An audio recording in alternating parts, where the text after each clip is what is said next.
కాపునాడు. సామాజిక న్యాయం కోసం సామాన్యుని స్వరం, మీ కాపునాడు.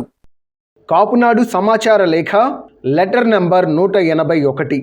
పవన్ కళ్యాణ్ ముఖ్యమంత్రి అవ్వాలంటే ఆంధ్ర రాష్ట్ర రాజకీయాల్లో ప్రస్తుతం జరుగుతున్న పరిణామాల్ని గమనిస్తే రాజకీయమంతా పవన్ కళ్యాణ్ వైపే చూస్తోంది. ప్రపంచంలో గాని, దేశంలో గాని, రాష్ట్రంలో గాని అధికారం చేపట్టక ముందే విపరీతమైన విమర్శలకు లోనైన వాళ్లలో మెగాస్టార్ చిరంజీవి ఒకవైపు అయితే జనసేనాని మరోవైపు.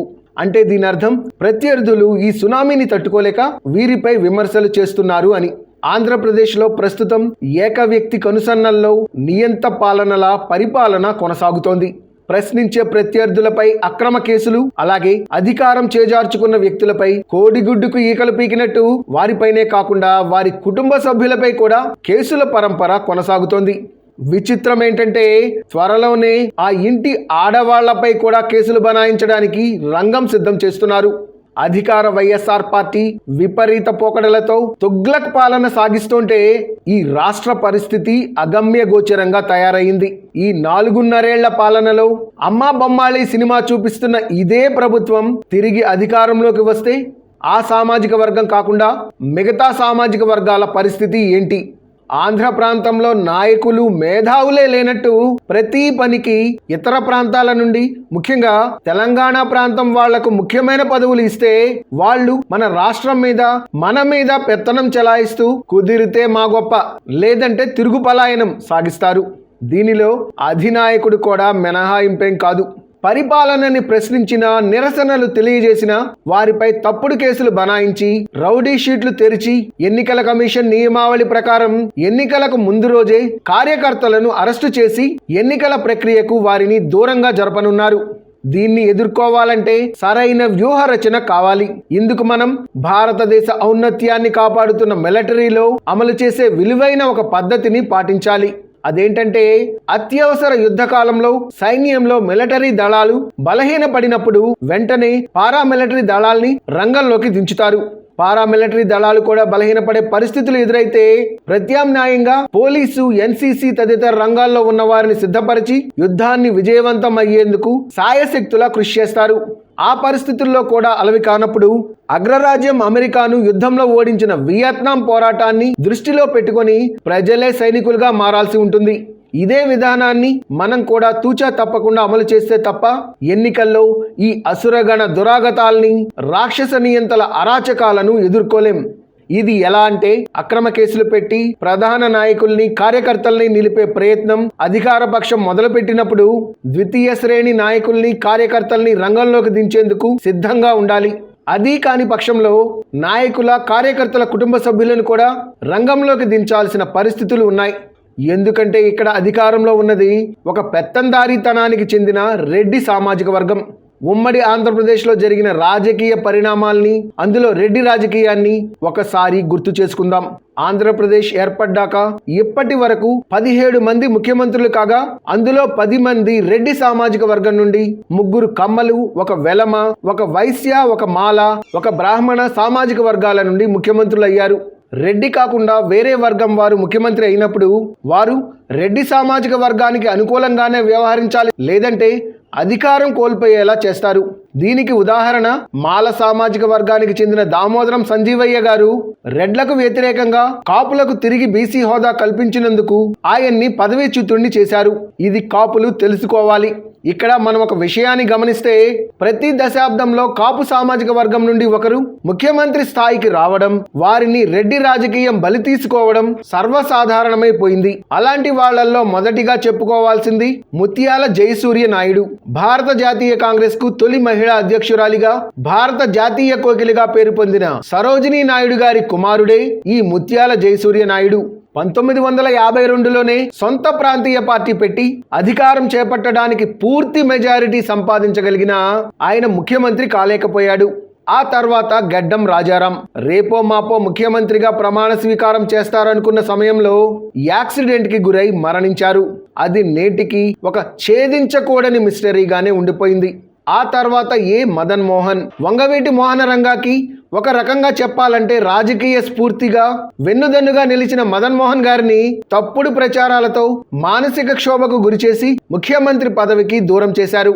ఆ తర్వాతి కాలంలో పుంజాల శివశంకర్ ఇందిరాగాంధీకి ఆంతరంగికుడిగా భారత జాతీయ కాంగ్రెస్ లో కీలకమైన వ్యక్తిగా ఉన్న సమయంలో ఆంధ్రప్రదేశ్ ముఖ్యమంత్రిగా బాధ్యతలు చేపట్టమని ఇందిరాగాంధీ స్వయానా కోరినప్పుడు ఆయన ఇంగ్లాండ్లో సమావేశాల్లో తలమునకలై ఉండడం వల్ల ప్రస్తుతం నేను రాలేనని చెప్పారు. దాంతో ఇందిరాగాంధీ వెనుకబడిన వర్గాల్లో ఒక మంచి వ్యక్తి పేరు సూచించమని అడిగినప్పుడు టి అంజయ్యను సూచించారు.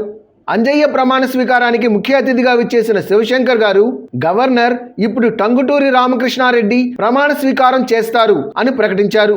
శివశంకర్ గారితో పాటు మిగతా బీసీ నేతలు ఆశ్చర్యపోతుండగా అంజయ్యే టంగుటూరి రామకృష్ణారెడ్డి అను నేను అంటూ ప్రమాణ స్వీకారం చేయడంతో ఆశ్చర్యపోవడం జరిగింది. ఆ తర్వాత శివశంకర్ గారి దగ్గరికి అంజయ్య వచ్చి ఈ రాష్ట్రంలో 60 మంది రెడ్డి ఎమ్మెల్యేలు ఉన్నారని వారిని కాదని నేను రాజకీయం చేయలేనని చెప్పారు. ఇది రెడ్డి రాజకీయం.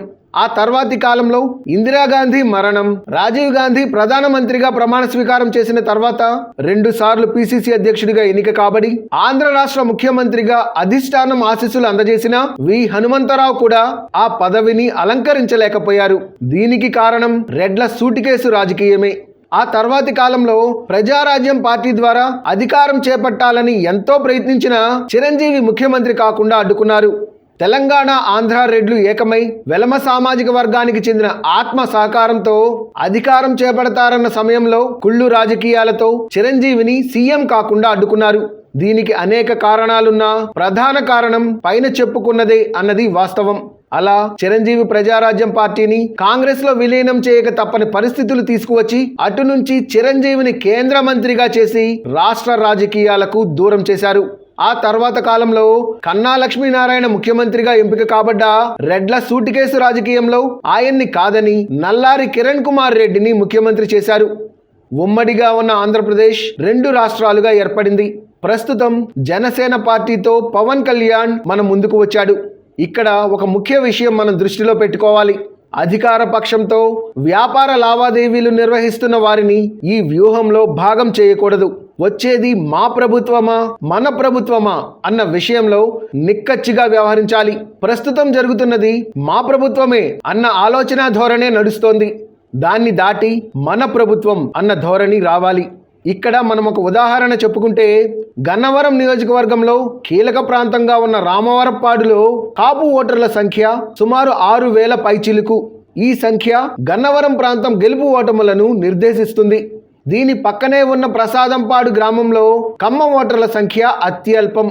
చంద్రబాబు అరెస్టును వ్యతిరేకిస్తూ ఆ గ్రామంలో కమ్మలు చేస్తున్న నిరాహార దీక్షకు పక్క ప్రాంతాల వారిని ఆహ్వానించకుండా వారికి వారే నిరసన కార్యక్రమాలు చేపట్టారు.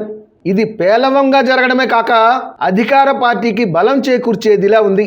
ఇక్కడ మనం ఒక విషయం గమనిస్తే గతంలో విజయవాడలో జరిగిన వంగవీటి మోహనరంగా రాజకీయ ముఖ చిత్రంలో జరిగిన సంఘటనల్ని దృష్టిలో పెట్టుకొని ఈ నిరసన దీక్షకు మన వాళ్లను ఆహ్వానించకపోవడానికి కారణంగా తెలుస్తోంది. రంగా వారసుడు తెలుగుదేశం పార్టీలో చేరినా, జనసేన పార్టీ తెలుగుదేశంతో పొత్తు పెట్టుకున్నా కింది స్థాయి నాయకుల ధోరణి తిరిగి జగన్మోహన్ రెడ్డిని అధికారంలోకి తీసుకువచ్చేదిలా ఉంది. దీని మీద అధినాయకత్వం సరైన సందేశాన్ని ఆదేశాలను ఇచ్చి రాక్షస పాలన అంతానికి కృషి చేయాలి. అయితే కేంద్ర ప్రభుత్వం కూడా ఆంధ్ర రాష్ట్రం నుంచి వచ్చే సూట్ కేసుల కోసం ఆశపడుతూ ప్రధాన ఎజెండాను మరచి ప్రజల బాగోగులతో సంబంధం లేకుండా ఎవరెటు పోతే నాకేంటి అన్న రీతిలో వ్యవహరిస్తోంది. ఇట్లాంటి పరిస్థితుల్లో పవన్ కళ్యాణ్ గత అనుభవాలను దృష్టిలో పెట్టుకొని ప్రతి అడుగు ఆచితూచి వేస్తూ ముఖ్యమంత్రి పదవికి చేరువయ్యాడు. ఇప్పుడు ఆంధ్ర రాజకీయం అంతా పవన్ కళ్యాణ్ భుజస్కంధాలపై పడింది. పవన్ కళ్యాణ్ ముఖ్యమంత్రి కావాలంటే వ్యూహాత్మకంగా అందరూ, ముఖ్యంగా కాపు, ఎస్సీ, ఎస్టీ, వెనుకబడిన తరగతులు, మైనార్టీలు ఏకమైతేనే అధికార పీఠం సాధించుకునే అవకాశాలు ఏర్పడతాయి. దీనివల్ల మనం కోరుకునే సామాజిక న్యాయం సిద్ధిస్తుంది. అభినందనలతో గాళ్ళ సుబ్రహ్మణ్యం, కాపునాడు జాతీయ అధ్యక్షులు.